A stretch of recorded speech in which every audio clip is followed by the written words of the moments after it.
Make a motion that we adopt the minutes. Well, Second, Engel.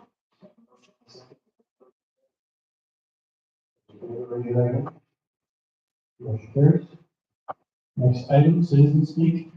I don't have any comment cards. Is there anybody in attendance tonight that wants to address the board? Okay. Just a second here. We know our citizen speak portion of the agenda. We invite anyone to comment cards. We invite anyone from the audience to include the green comment card, or others who'd like to address the board, to podium, state your name and address, or.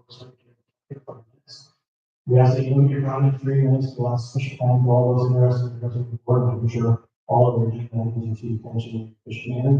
Please note all the board's please. Mostly, we're not able to engage in conversation.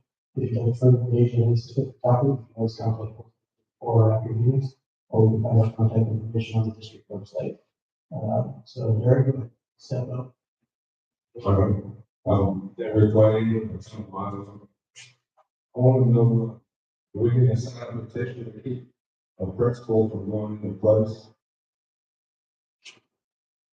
What do we need to do to stop something like that?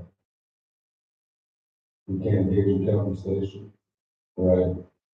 Well, that's something, I'll be figuring it out. Oh, well, so I'd be more than happy to meet with anybody that wants to walk through that. So if you would like to talk about that, like just if you want to set. Okay. This should happen. Be more about saying. Thanks, Derek. Does anybody else want to do this board? If not, we'll move on. We've got a public hearing tonight. So this is the time and place for the public hearing meeting with interested individuals can express their views both orally and writing regarding the voluntary declaration sign petition. Is there anybody here tonight who would like to speak on the topic? If not, we will close the public hearing. And we want to.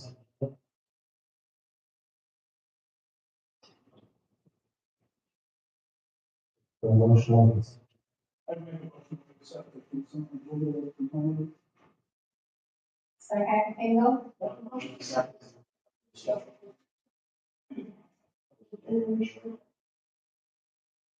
Carries. Next item, we're regarding financial stewardship for the food action. First being transfer awards. And it's good to join us. Just if the board has any questions on the E-way. Let's see the questions.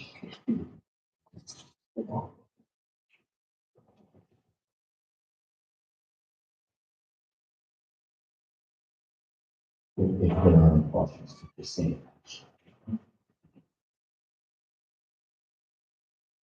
Make a motion to pass the technology infrastructure award. Second. Motion is discussion. Those in favor, raise your right hand.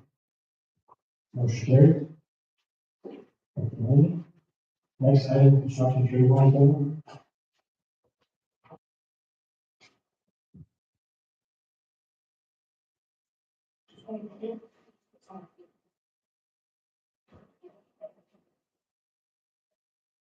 Okay, I want to give the board an update on the construction trades fund. This is the one that was completed down in the Liberty area at the end of last school year.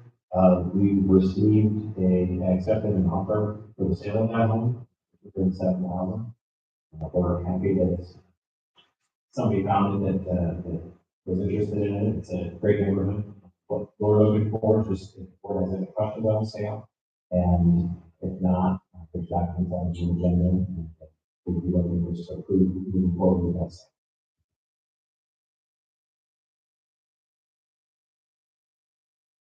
I'll make a motion to sale of homes. Second, Got a motion is discussion. Those in favor, raise your right hand. Motion carries. Next item, down on 35th grade center addition. And it is going to join us, let's see, it's going to join us. We have a brief presentation on the down of this. Any questions or doubts?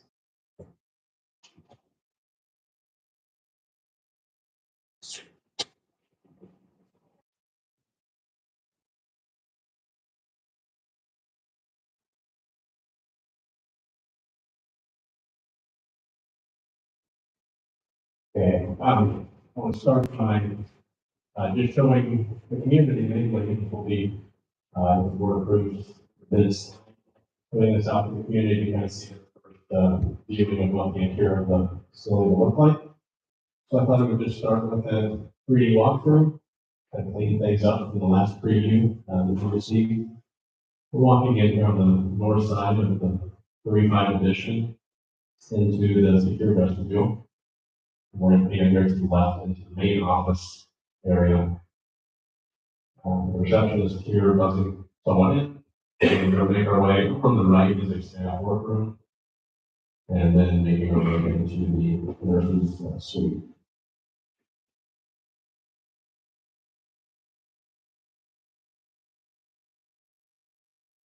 We'll be into the nurse's suite. Across the hall will be a staff conference room. I don't believe we're going to get to. Left, sorry. On the left here is the principal's office, followed by the guidance office. So we're making our way down the screen all the way. Our ID and BD classrooms are directly on the left here. You see, we kind of try to be creative with every hallway having a unique color that the carpet aligns with. We're going down the third grade hall now. Right here, you'll see the windows in the hallway. One of the bid alternates that we're accepting are to install those windows on top, which makes it a little natural lighting into the classroom into the hallways. And then making sure we have plenty of cubbies and storage space. And just listening to the classroom actually being open to. But all of them are, I'll say that. So as we make our way down through the green hallway now, we're going to go towards the staff workroom. Okay? And you guys have seen this, but try to incorporate kind of collaborative space along the hallways here.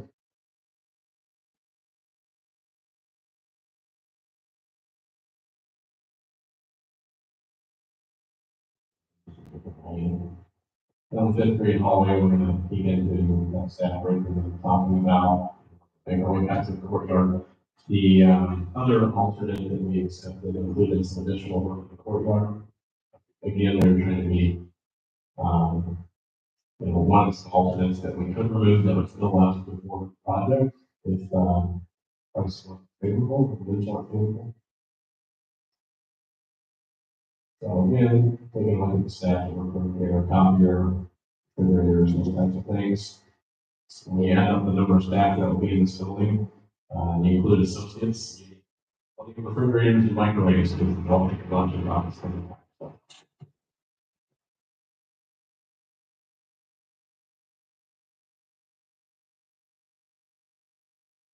And have this microwave volume solved. Making our way to the courtyard again, one of the alternates here, if this big guidelines is going to be the concrete, or we use some of the work that you'll see or recommend moving forward implementing this covering and visions.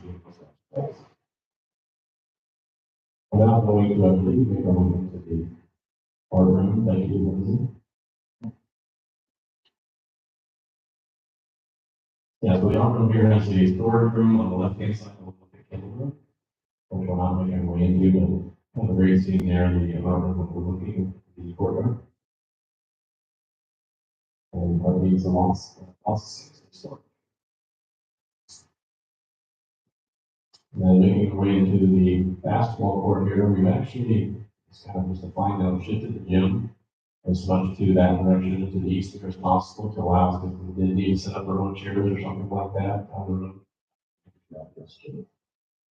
Scoreboard, otherwise I believe there's 6 basketball courts there. Town battles here inside the library. We'll make our way down to the cafeteria. Again, this cafeteria is serving grades 3 through 5. And I believe that we've been in the video, or else, but not much else. Just to remind the board, we've been spent a lot of time on parking and traffic flow.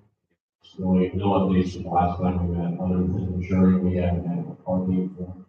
We look at what the anticipated staffing number is coming over from Liberty, and making sure we're adding 30, 40 additional spots on top of those.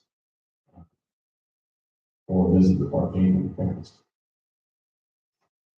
Otherwise, we're probably most excited that, I think the last time we presented in December, we were estimating $20.5 million for the downgrades.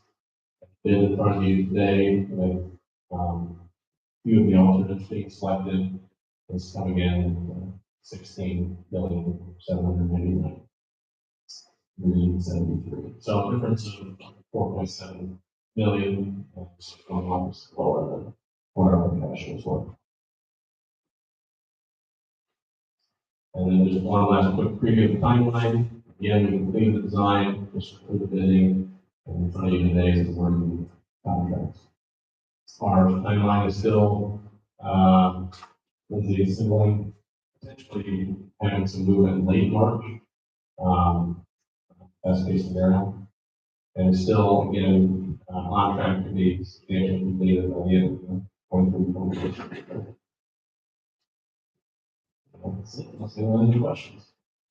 I don't have any questions for statements on this. So for me, I think, it's important people know that this contract is built, relationship with all this, been doing the work here, and they've done a really great job.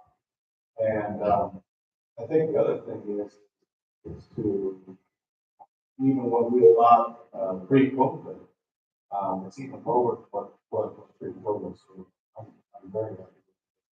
Also, I will be I guess. Sorry. Substantially, what does that mean? Lindsay? Because teachers are gonna run the middle. You know, so. Well, you do the best answer right now. And if everything runs perfect, this timeline is breathing. Things we can't control, if it's a wet spring, we go on the river, we're not dry in, so we have time. But if it's a reasonable year, this deadline is not difficult thing. It will just be things that we can. We got it. Lindsay, March of 23 breaking ground, what kind of work was it going to be March, April, and May? The first So you thing, wanted this one? the idea is the playground, we put up the fence up all area so they can use that. And then immediately as soon as it smells there, they come back and start on the building. Directly. That's where you're gonna know right away if you're gonna have a wet spring and stuff.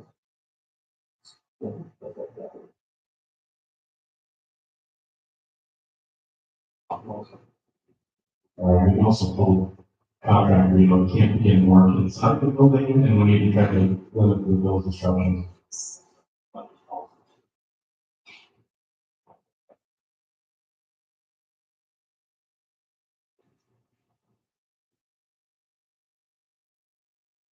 Nothing else, I'll take a motion to pass the bidding down the summer. Second, So the motion is second, for discussion. Those in favor, raise your hand. Motion carries. Thanks, guys.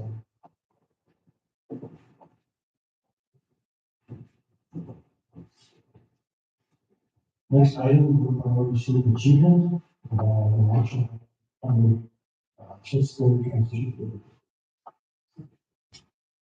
We're gonna have several people join us for this presentation, as they're coming out, doing some people to the board and overview. Last time, when we presented this, there was probably three main topics that we said we would come back to the board. And they were, how do parents feel about sixth graders going into the first year? How does scheduling work and how does space work? And I think the mindset of the committee was we needed to be able to have a yes on all those, forward with us. And what was exciting about this process is that I think we had 26 to 27 people on our committee who helped with these things. And for us, now can I turn it over to Brad and start the presentation? Feel free at any time to ask questions. Yeah, thank you for Rory. I appreciate everyone being here tonight, and this committee deserves a lot of credit for the work that we did. We just represented to the committee.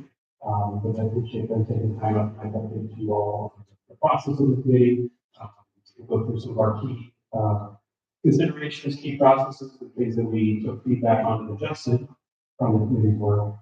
They saw the committee members in the position works for 45 and 30 minutes of this, they're working and taking feedback. So with that presentation. Just a quick review about the why behind this, why we're even considering this as a viable proposal to begin with. As you remember, one of the big components of the community survey feedback was that we wanted to make evidence of smaller climate there, and we consider the students that were at the school. And with that, obviously improve climate and culture. Next year, sixth graders, the current fifth graders, we want to have to move once to Liberty, not back and forth. Liberty has the capacity, which we'll go through tonight and show some of the current map and all of the community's work, what they've landed on space. And we just think it's really important that we continue elementary for sixth grade. And again, these aren't all the considerations, these are I'm going to start this, but I'm going to have some of the teachers that were part of the process to describe how this committee process worked. Again, they did just a great job of taking feedback from their colleagues, bringing that feedback to our committee meeting, looking at the survey data, and responding accordingly. So this is just a snapshot of one of the agendas that we did going through as a committee. We looked at parent feedback, staff feedback, and adjusted accordingly. As I said earlier, the map that you see, I've made a couple here, a couple slides, went through several iterations before we landed on that and feedback. So I'll just open it up to some of the teachers that are here tonight and kind of talk about some of the key components of that committee report, as the highlights and how we endorse this process and the recommendation. We all start with this step. Well, first of all, kind of how we got started was we kind of met in small groups. We were kind of told what we were going to supposed to talk about. We kind of came to consensus. We listed pros and cons of everything, being a fifth grade teacher and how, it's going to affect our building as well as the students come over. There was a lot of pros and cons for both, for everything. But the more we heard and the more we talked, and we came up with some solutions to things. The overall picture was how we make this best for students. And as teachers, we make adjustments every day and all the time to make things better for our students. And so it was really kind of fun and interesting to be around people that, we're not always around and get to know them a little bit better and, try to let them know what our building is like over there at Liberty and make them feel welcome. They got a chance to tour the building. That's the principals from over and brought people over and that with us. It's been a really fun experience. So, I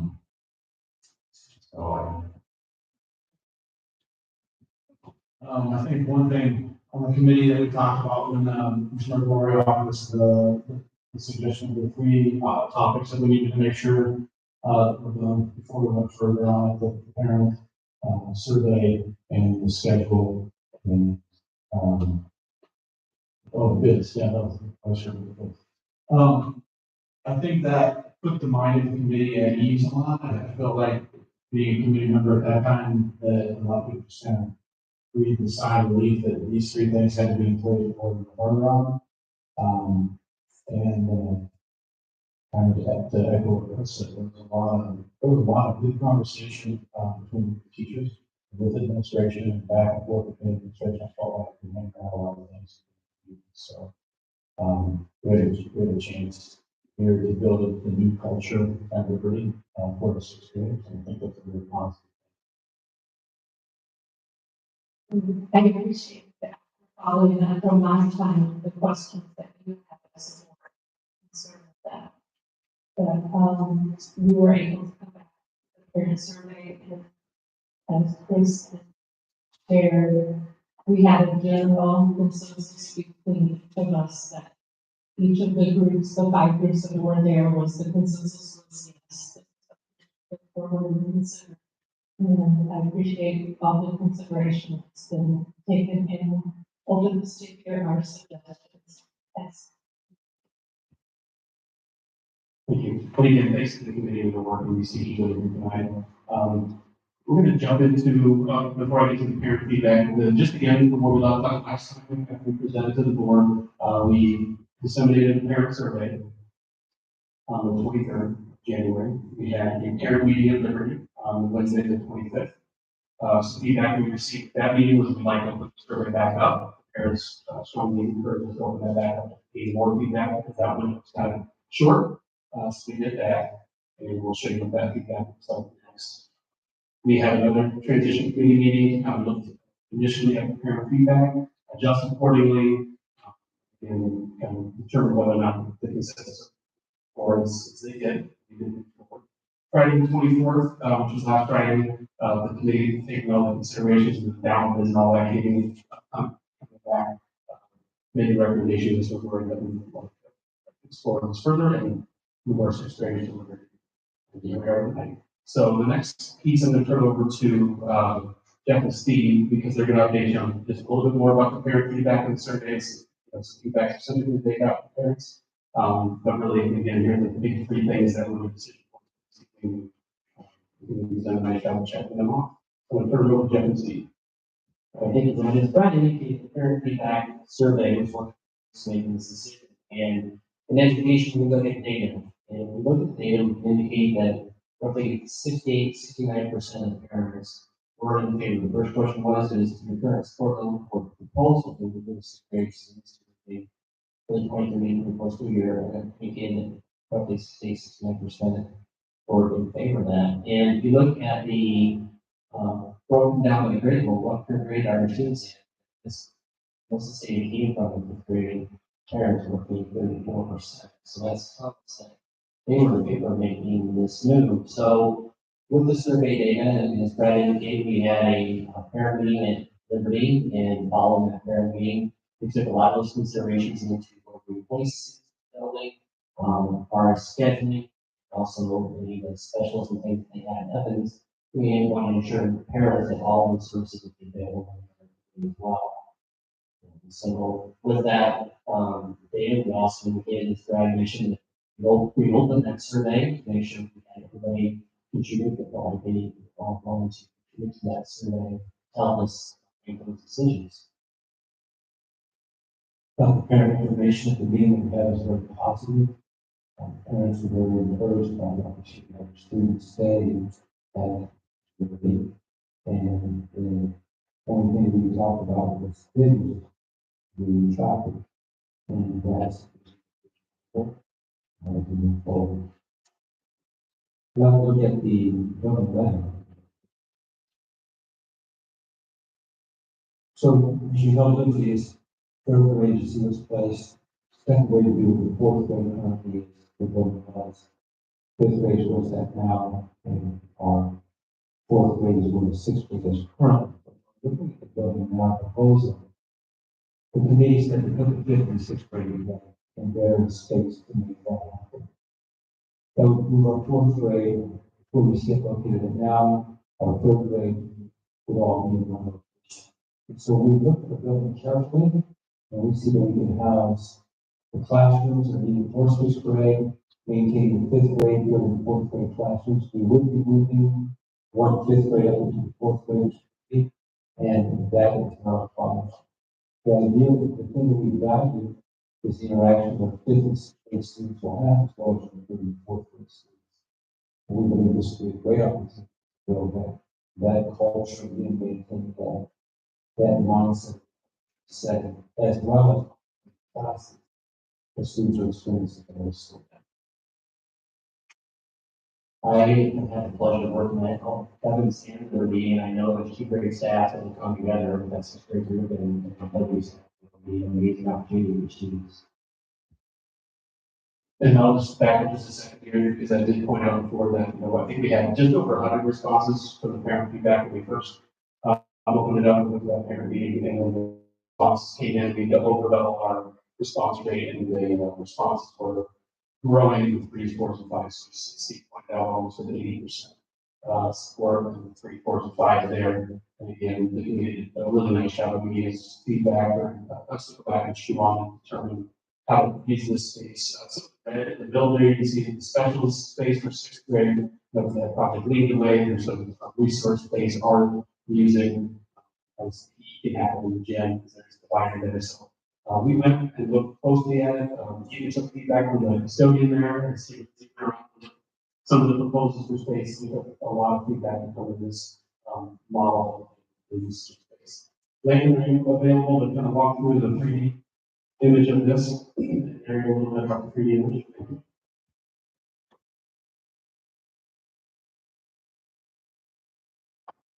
And for everyone on the live stream saying the audio is terrible, we will be posting this video after the board meeting. All right, so I'm going to kind of talk through, really just go pod by pod, kind of explain in a 3D rendering where these rooms are going to end up. So it's just, so in 4th grade, we need 7 sections. So I'm kind of dividing the pods, 2 pods that are on the north side of the hallway and 2 pods on the south side of the hallway. As we're walking down from the main entrance of that hallway, I'm entering the pod first on the left. Okay. So this is what we're proposing as 4th grade. So you can see here, we've got places for some 3 to 5 SPED, 6th grade counselor, and this pod, all 7 sections of 4th grade is one pod, along with 1 section. And I'm going to fast forward here.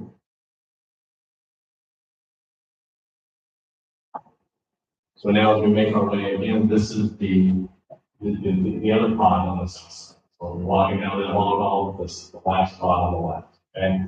And this is our proposed 6th grade pod. We need 12 sections. And you will see in this that we're only able to get 9 sections in this pod. So you'll see those additional sections in the next rendering.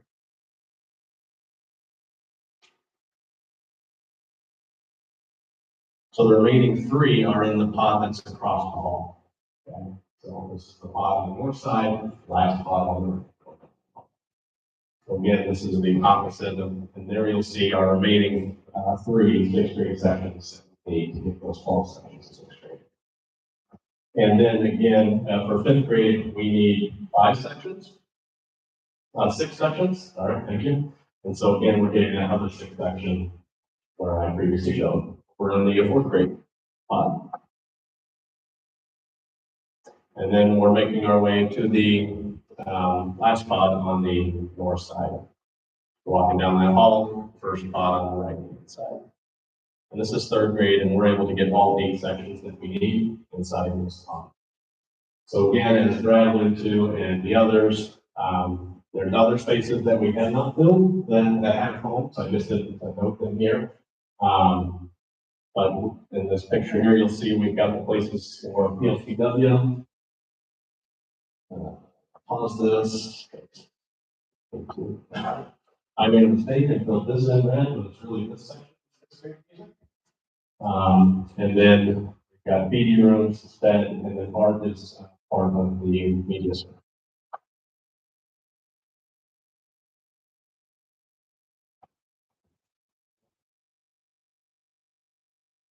This is further up the hall.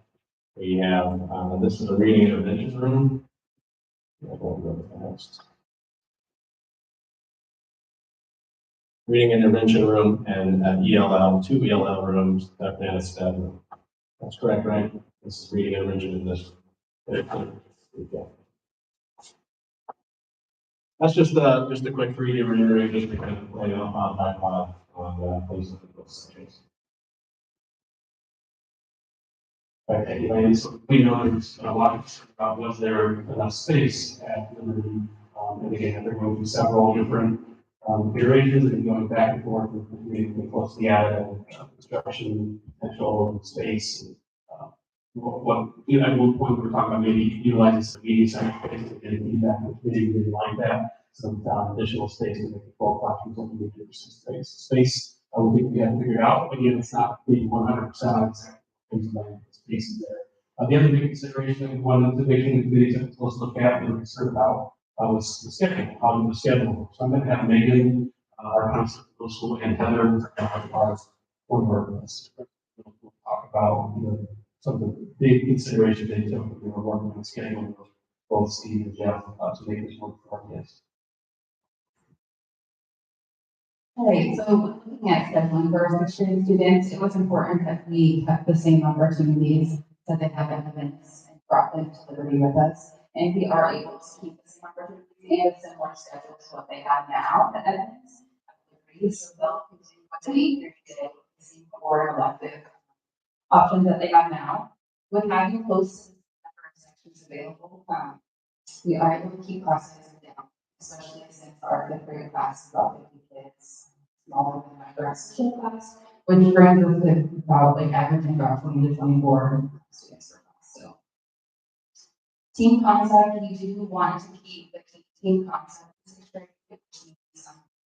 Each student has the same 4 teachers, and looking at that map, we're able to see all of the classes are pretty close together, so they don't have to travel very far anyway, but with the same 4 teachers, for the most part, they really don't need to travel very far. There is some cross-team classes, but for the most part, the team concept will be there in sixth grade. And then it was super important for us to start looking at schedule, especially our special schedule, that we weren't making a lot of changes to what Liberty currently has in place with all of their electives. Elementary, we're on a 6-day cycle, at the 1-3-5-2-4 6-day cycle. And we were able to work with Steve Jeff and make sure we had a plan on how we could make that work with very changes to what they currently do at Liberty. So that was a big part of working in the consensus with the transition, making sure the integrity of both fits for the students currently, but also the students coming over to Liberty as sixth graders. So with that was a lot of feedback from teachers and how we could best provide instruction. And so, like I said, looking at building more team concept, but my hope is that we can have in depth of what we do for content, strong, and still give that feel across those two models. There's also going to be some benefit to students with co-teaching. When I first went to district, I said, you can't rebuild culture and climate in a grade in a building, and sixth grade has that. And I notice now when we've been in the building more in Liberty, they also have great cultures. And the fact that we can combine those two is a great and really keep our team together. So we will have a couple literacy teachers and 4 literacy room co-teaching, but there's a lot of opportunities to provide that support to students and for teachers to really have kids because they're working together to provide that instruction. That was a little uneasy at first, knowing that, we had 12 spaces, saw some benefits for that, and they started to get excited and already working with some other people before. And so I was really excited to see things.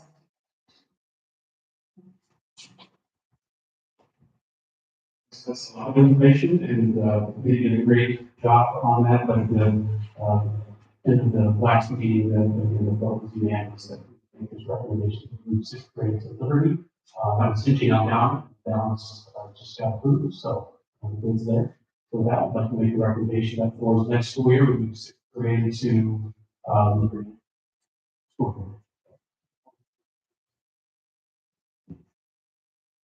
So Brad, I don't have any questions. I think all my questions are answered. It's mostly comments. I think what I have is, so first of all, I want to say that thank you to the committee that's done all this work.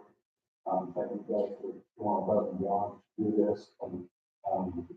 And no way do I think that we could not handle that job over there. I think you guys do a superb job. And this is something that I wanted, when I was voted onto the board, was to get the sixth grade away from Evans, move them away. I think my concerns are is, 12 sections, I think it's a lot. And then my other concern, I think, would be, what if down was not done? And so I think about those things, and then we have to stay longer. And so, I think for me, before we vote, I think those are the things that I want to have one question to you guys, just, things that come questions to me. I spent some time talking to Mike about it. I still have those concerns about if it's not done. The sections, that many sections, there's a lot of sections going in there. And it's, I believe everybody can handle it, but I don't. And the same about I don't have any problem with it. So, thank you for Yes, I kind of have to rely on that.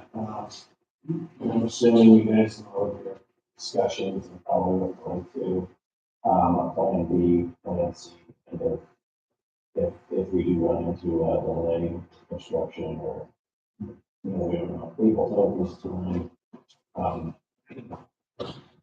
think that would be probably a concern that most people would. Yeah, we, through the process, we know that. Now that the down bids are approved, that becomes a big question, right? Can we get it done? Like Nancy said, we've got this timeline. It's a really good timeline for us. We think we can get it done. So things can happen. And so we've already been working on plan B and C. What makes the plan B and C a little more malleable, I guess, is that we have scenarios where by moving our sixth graders potentially next year, that's less movement for teachers, less movement for students. We've already moved our kindergarten, which I think has helped a lot. We moved our second grade down. So when we look at the amount of moves, I think the one thing that we tell people to keep in mind is that we'll be moving teachers, but we won't be moving a lot of student furniture. They will be moving to the student furniture. And so the moves will really be for teachers and their things. And so if we were in a scenario that we had to look at, say, a month into school or something like that, we've already come up with 10 different ways of doing that. But we feel really good that we can do it in a way where we make teachers and students a priority as far as making that transition still smooth. We have to do it after school. We don't think that's going to come to fruition, but it's not very pleased.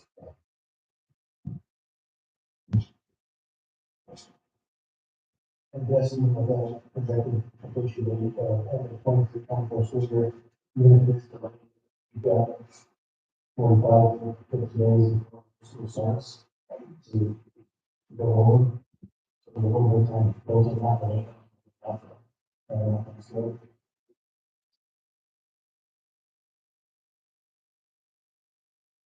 I think that the thing I've also mentioned before is there won't be any surprises. We will keep the board abreast of our progress, keep our community abreast. Like I said, we'll watch it closely. We will have to plan if we have to, I guess, this pivot at the end, but it will be a good plan. We will make it work. I don't see any scenario where we would say, well, and I think this is a Brian's question, where we would be delayed so much, what we have to say, we have to wait till the following year to see any scenario. But, because I think some people are thinking if we can't get in the beginning of the year, we might have to wait until the next year. I don't think we'll be looking at it too long. I don't put things on the spot, it's something like spring, like the idea, as a contract. So we should have plenty of lead time, idea. One of the pieces of that board was after it's approved now, within 15 days, they have to get the schedule. So we'll have really an idea in 15 days what their tentative schedule is. then we'll share that with you. Okay. So, if there's no further discussion, this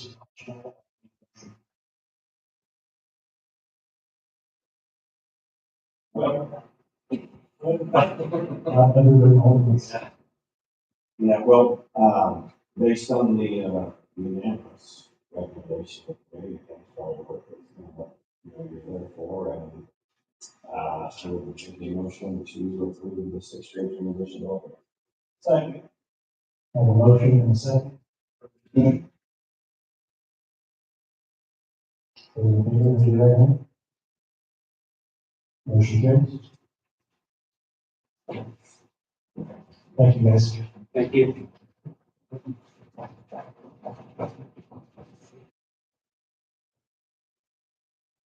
Next item is vote regarding the possible culture. We have information. Security update, please. Thanks, Morgan. Thanks for joining us for this. You know, tonight, it's kind of, I would describe as kind of watershed time for our district. We approved the Hamilton, which is a huge thing for us forward. We're going to be moving forward with the sixth grade transition, starting now already, which I think will have an added impact on attendance almost immediately. But this next one item is, in my mind, just as important. One of the bigger concerns our staff members and our students and our parents. And that's security improvement. What are we doing to ensure that our students are safe? And I'm really proud of our work in this area. Lance, his leadership on this has been tremendous. Put us in a position that not only we want to avoid security with acting the things, they are proactive. And I really feel like we're on that stuff. And what you'll see tonight, it's just got a lot of things that we've done over the last 2 years. We've got a lot of things this year. Well, Lance also going to show us where we're going from here. And it's really exciting because we know this is a priority for our district. And we can say, here's what we're doing. Show it all, make it different. So with that, I'll turn it over to Lance. Okay, thanks, Mike, and I'll try to get to this as quickly as possible. So there's a lot here. So first and foremost, I'm excited. Our vision, as those of you know, this school year was to make taking security priorities, like I mentioned. But I believe your current board goals or previous board goals was to establish and foster safe and supportive environment for all. And so we're continuing that work. Some of the completed security projects, we have just first and foremost added a substantial amount of security cameras. As you guys know, we made significant investment in the middle school and high school going into the school year.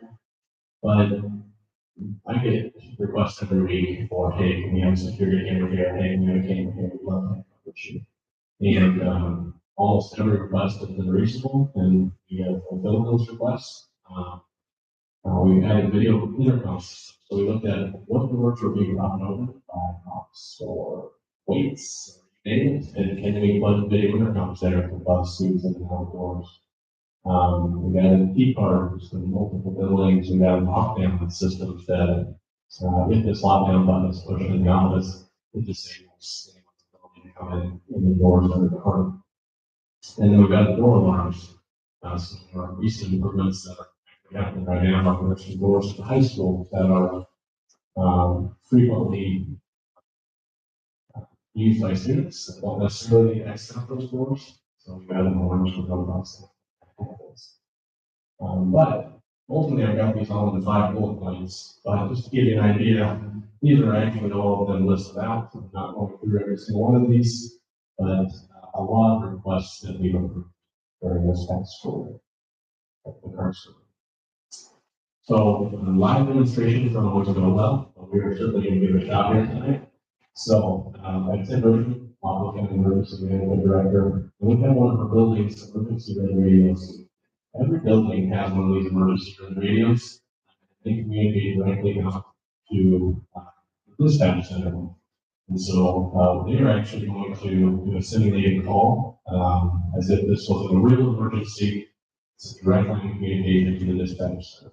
So we are going to give this a shot in just a second. In addition to the emergency handheld radio, we've added now as part of the government safety grant this year. We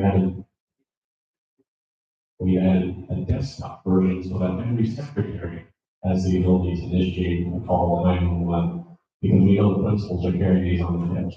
So sometimes it's also in secretaries first, they have to believe them to initiate that.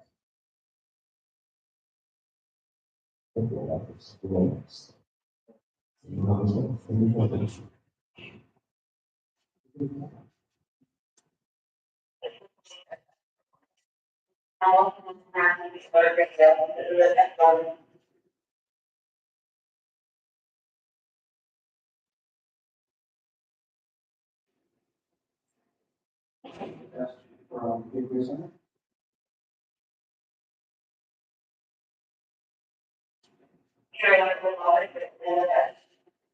So, go ahead. So I'll just remind you, this is a forward thinking project that this district did maybe 4 years ago, so we were way ahead of the curve. I think the governor taking this initiative statewide, we were way ahead of it with the radios. We got sold this concept from Illinois, there was a Western District at the time, but the decision for the local radio was we wanted it to be mobile and be in possession of the players and building for that remote. So being able to expand that into a base radio is a nice plus. So Ottumwa has its own dedicated frequency, which is a mid UHF frequency, and the district up for a little bit of money to add that to that desktop version. And so when I just did it, we test these every month. When this is activated in a real emergency, they press this red button and sends off tones and lights up the dispatch console to let them know that the phone frequency is activated. The digital ID and the radio tells them what room it is. And so if they can, with good voice conversation, they can now say, at least know what room they're going to, and if something wrong. So. I really appreciate tips on this as we kind of expanded, but hopefully, yeah, getting from the principals, they use these areas in the future. Some are building some of cell coverage, so we're not going to be able to make a call, that's not going to be reliable. So, these are tested every single month to ensure that they're in crisp, and our principals use them in emergency situations. So, well, since up here, wanted to remind everyone, as I mentioned, we were awaiting the results for those local release assessments. Those were completed the week of December 12th and 16th. It was an entire week locked up for me to follow around the security assessment. Gentleman from a company called Tetra Tech. Tim also told us all those meetings. It was a really in-depth look at all of our buildings, so it wasn't like we were there for 15 minutes and we're done, snapping a few pictures. We spent at least a half a day in every single building, looking at and getting feedback from the buildings on ways we can improve. We received the results back on February 15th, and we ultimately been collecting feedback from staff since the first part of the school year. When I said, getting security concerns, please email me. Probably have 3 or 4 of them that week, and you're going to see many of them incorporated into the presentation of that. But following that December 12th assessment, I had a really good idea of what the findings were going to be. And so we've been working with vendors to get quotes for all of those items since that point. So we're going to see just that.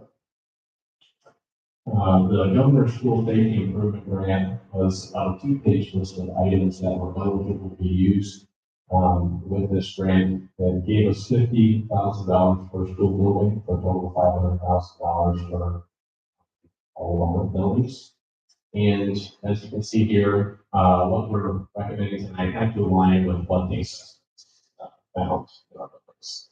So we didn't necessarily just say we wanted all of these things and they weren't really findings. We had to stick to, for the most part, what the assessment found. That being said, we are recommending some additional funding to implement some security measures above and beyond what the first grant covers.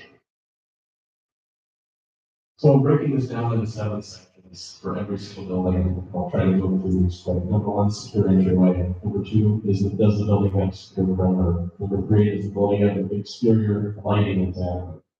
Number 4, do the buildings have door and door hardware exam? You're going to see in a minute we have some classrooms that don't we're recommending the entire board to be replaced in the hardware. And that's partly because we have suspensions that don't even have locks on the door. So we're recommending that be corrected. Number 5, card access. We have some buildings that are on brand new card access systems and others that are on, that's 13 years old. And it doesn't give us the ability to do a remote lockdown if we needed to, across all buildings. So we're recommending implement that change.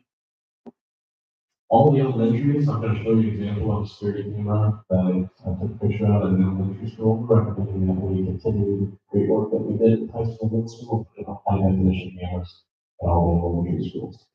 And last, certainly not least, is the visitor management system. Go to any of our buildings. Most of the time, they're going to say right under your name. I'm not going to really check and see if that is you. And then they're going to, some will give us the visitor pass, and some will not. So we're going to recommend a system. So now we're going to break down each one of the 7 items. Secure entryway. The findings were that any of them with pre check had an adequate secure entryway, and any of them with the X did not. So we are proposing a secure entryway at Portion Elementary this summer, along with James Elementary. It was a finding that Eisenhower does not have a secure entryway, so we are doing that. And High School, even though I think we made good steps to make the steps more secure than it has been, technically is not a secure entryway because the traffic is not flowing to the office. So everyone's in there in the hallway, students. So, secure perimeter. Many of our buildings have an adequate secure perimeter, and that really means, number one, is there anything that prevents a vehicle from getting into sidewalk or street traffic? Is there adequate fencing around the playgrounds and areas where we have students? I'm going to show you examples as well. So at Evans Middle School, right now there's a walking path on the south side. There's something that really would, heaven forbid, stop someone from going along Finley Avenue, real close to that walking path. And so we're recommending that since there's so many students in this area, we add further fencing into this area, fencing the entire walking path. And something similar to this. It's not going to look like it's a prison, it's going to look like it's a school facility. So. And I think ultimately, again, keeping all those students safe is not going to do that. At Liberty, this is my terrible rendering of these bollards that we've added in the front of Liberty and these concrete posts. So, there are lots of concerns about the front of Liberty and the glass thing. One of the findings was that, again, you need to think about these scenarios, but that's part of this planning is what would stop a vehicle from plowing through that glass. So we're recommending that we put these concrete pillars and spacings that would want off of that. The same thing with the hallway. One of the other things is it's very visible in Liberty. So we're recommending that we add some branding that makes it much more difficult to see in, but still easy to see out. This is not necessarily what it's going to look like. Just going to give you guys an idea of what it could look like. So adding just district branding is not an eligible item. However, if the rack has the ability to withstand a few bullets, then that's an eligible item. So, we're going to be recommending that we're basically putting a security film on the top of the spine. They don't tell you like it's not going to withstand more than about 4 rounds, but it's, in time, it's obvious. Exterior building lighting, I was really shocked by this. I think a lot of buildings that are pretty dark, I think. And so we spent a lot of time. I drove around at night, looked at every single building, took pictures of every single building. And then I've been working with Clean Electric and Alliant Energy on recommendations to really light up our buildings and parking lots. But ultimately, only Pickwick and Liberty had adequate lighting on 2 new buildings. The rest of them all have recommendations. So. I'm laughing, this is light. You're wondering there, it's not very light, but this is the current, and this is James. Jerry, can you move that Zoom talking down, please? This is the new parking lot that we changed on the backside of James Elementary, and it is pitch black at night, so our teachers just didn't think that we can do that.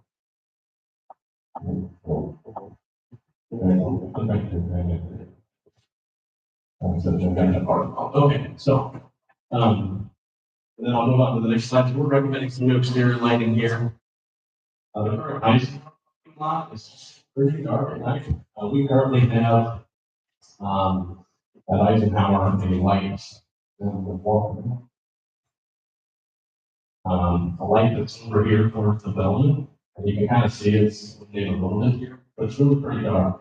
So we're recommending, if you want to shine that light out at all the neighbors' houses. So we're recommending that we put lights from this pole here, fairly visible, and shine it back towards the buildings. Then trying to, put sliders on some of those lights, to prevent those from coming through neighbors' houses. Wilson Elementary, you can see a great child mini pitch there, it really lights up the backside of Wilson. We also have a parking lot right across the street at Wilson that is nearly beautiful. And so we're recommending adding an actual pole there and some bollards. This is the OHS Ottumwa alleyway. We're again recommending some lighting on the side of the building there.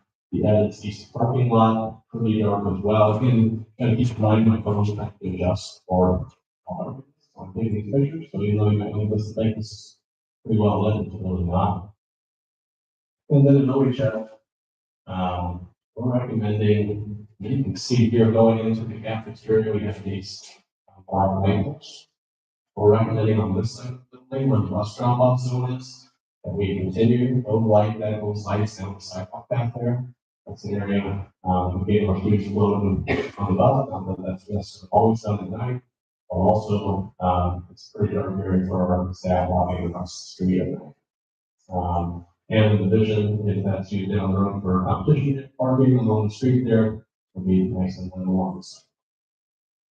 This is our pit area at the high school, also a really dark area. This is not just the black box here, this is actually picture. What I'm probably most disappointed in, that I'm most excited about improving, is the current OHS street parking lot. This lot had many lights that were just not functioning. And so we're correcting that. You can see here, there are currently no lights on these two poles. And so we're recommending putting in the lights that line underneath exhibits and lighting up this. And there's another look at it. Again, I have no idea why, but this is like across the street. Paying for the security light doesn't really help us. So there are lights that we're recommending removing. Just doesn't make sense. Every single light that we ran into with the line energy was high pressure zone. So not that bright. We're recommending that every single light be swapped out by line energy and then LED light. Door hardware, Eisenhower Elementary. The classrooms that are off of the gymnasium have really old doors, and they completely replaced and new hardware installed. The rest of the building has adequate doors, so we're just you can see 30% are recommending replacing those. And then we're working with the Ottumwa High School, Portland, and James, and Wilson. You'll see recommendations in this presentation for every single one of those video. This is an actual picture from one of the findings. Each one of the buildings had about a 40-page document that they received on what all the security findings were. This is in the Tech Lab. This is like, what's it called, a HASP model. It's kind of a latch. It's only this photo. So this latch is certainly not in code, and we're going to be making recommendations as part of the high school innovation project to completely replace. These are classroom doors at Wilson in this example. Again, like they say this is glass in this picture on the left-hand side, but I was able to apply plexiglass. So it would take very little to break through that. And then the door on the right is actually a classroom that doesn't have on the door. Let's get past this video. So then card access. All the ones that read already mentioned are all in our system. And then security camera systems,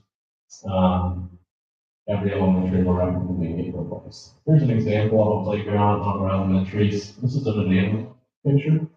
We can kind of see from this picture the girl in the pink coat, but when we provided this footage to law enforcement, we spent like no time reviewing the footage, maybe very little time, because it's hard to make out just about anything. This footage. And the principals will tell you the exact same thing. First is some of them that we replaced them with that are high definition cameras. We have a much better idea of what's happening when we work with that footage. So the items that we're currently researching, this is the Evo camera system, something that potentially could be installed at high school, and I'm practicing that right now, so again, researching this. It looks like it's a metal detector, except it has little cameras built into it that can detect the shape of a weapon. And then it sends a picture of a student that walked through that gate to the administrators in the building, with an idea of, hey, we think this is, or whatever it is. I've also added this year the, haven't completed it yet, will be coming to the board at some point, the building security supervisor position. This position is going to be critical to supporting all of our elementary schools, making sure that those buildings will secure. We look at the latest assessment from the Secret Service, and for the first time ever, the findings are that it's more likely that an incident occurred at an elementary building. We look at the most recent news articles than necessarily secondary buildings. This position, again, working to strengthen the knowledge of our home monitors, knowing relationships is de-escalation. The Raptor Visitor Management System. We're recommending that this be implemented in every single building. So this right inside, every receptionist or every secretary will have this. Put your ID down in the system, it runs an instant background check, small state registered text lists, and determines if there's a match potentially based on the ID. And will send a text to the school administrator and the SRO if there is a match, and then they would be asked that if not, it prints visitors pass instantly and will stick on the person puts on that's in the building and gives us an idea why they're there. Moving here, this system also has the ability to tie into Power School. So you can see in this example in blue,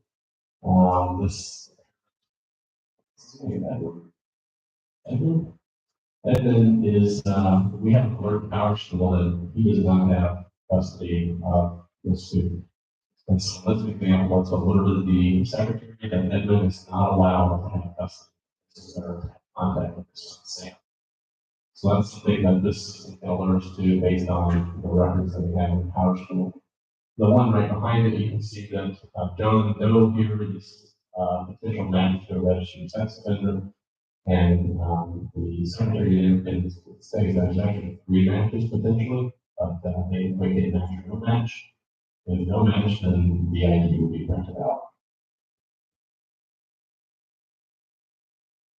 All in all, what I'm probably most excited about is that we received input from all of our buildings, and every single request that the principals listed, which is listed here. By the way, it says another Stephen Gateway High School. Guys, take that out. High School Gateway did have requests. But every single request that a principal or staff member requested has been recommended and expressed. So it's kind of nice. We really didn't have to say no to many people anyway on these findings. So what's the total breakdown? Keep in mind, we have $50,000 from the government. I think I won't run down every single one of those for you, but you can see we're breaking them down into secure entryways. We're recommending security film, lockdown buttons, other systems, those types of things. Perimeter, exterior lighting, you can see pricing across the board. But we got really, really close to 50,000 for just about every building. Ones that are red, a little bit over those. Show that in just a second. Eisenhower Porcelain, Real close at 50,000, fortunately it's over by a little bit. But again, I don't want to break down those things. What's important to note is that almost all of these things are actual hard goals that we achieve. There are some of them that are estimates, so this is fluctuate a little bit. I get all of the things in ahead of this presentation, but ultimately, many of them are actual goals that we achieve. We're also recommending, in addition to the governor's funds, one-time funding we spent for the security of our buildings. The gates and horseman security entrances, already mentioned those. Wilson, all the doors at Wilson, open over. So for $40,181 over, 50K at Wilson. Of course, we have 31,000 there. Again, this puts us so that teachers have the ability to block the classroom door on the inside. Right now, we need to go outside into the hallway, along the door. Or some of our teachers have magnets, but we'll see if this does follow the door open. Back it out. And then evidence there's to be a fencing listed. That we're recommending that was the That was as quick as I could go on that. I typed it, it was a lot longer, so hopefully that helps. I tried to really, I think we're exciting. We've got a lot of recommendations here and a lot of feedback from a lot of people making this happen. But really the message we want our staff to hear is that we take what you are telling us seriously. And what I really appreciate about these governor's findings is that this is the findings that are going to sit on the shelf. You can actually see we're recommending implementing some of the findings. Staff through that, they'll be more apt to give us recommendations in the future.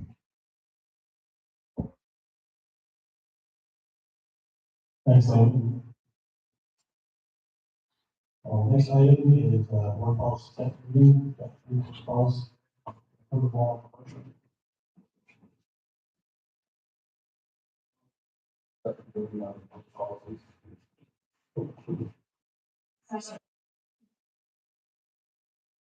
Motion and a second is discussion.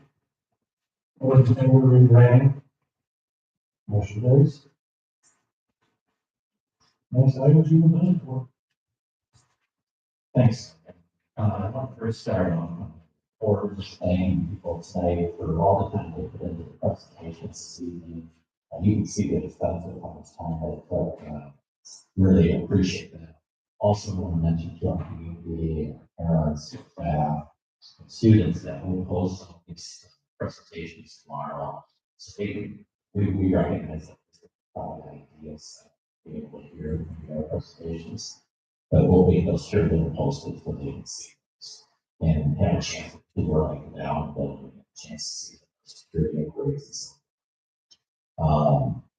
After the board meeting, we'll get a tour of Civil Works after we convene if you want to stay around for a tour. Another thing I'd like to update the board on is tennis courts. I've got a meeting tomorrow with the city to talk about how to move forward. As the board knows, the bids came in over the city and district. And I hope by the end of this week, I'll have a proposal for OPAP about tennis courts. As Landon mentioned too, I'll be coming to the board at our next board meeting to make a recommendation of one-time monies using it for a twofold purpose. One is, as Brandon or Landon mentioned, security upgrades, but also additional musical instruments. As the board knows, we did musical instruments, and one of the things we're excited to show the board at our next meeting is the growth that we're seeing in our music program and why we need additional musical instruments. So that's exciting. Got a couple of announcements. We are just really blessed, I guess. That's what I said. Our show choir was awarded the grand champion at the Central Beach Show Choir Invitational. This is the sixth time in school history and the first this year. They also won Best Vocal successfully. They will close the competition March 11th at Vancouver, Columbia, Missouri.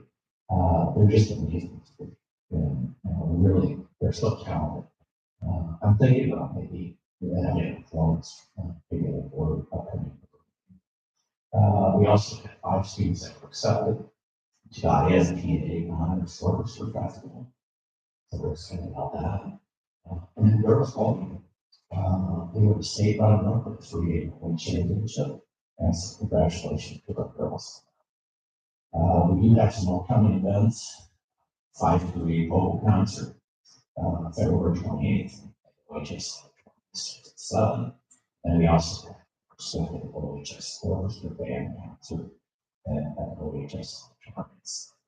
And then this academy swimming was showing the represents that elements at Ottumwa Beach at 6% as well. And we have next week our teacher conferences from the 6th. So with that, and that's all. Thanks, Mike. Next item, board reports. Do we have anything? If not, Any motion? Second. motion is second. Any further discussion? Those in favor, will be ready. Meeting adjourned.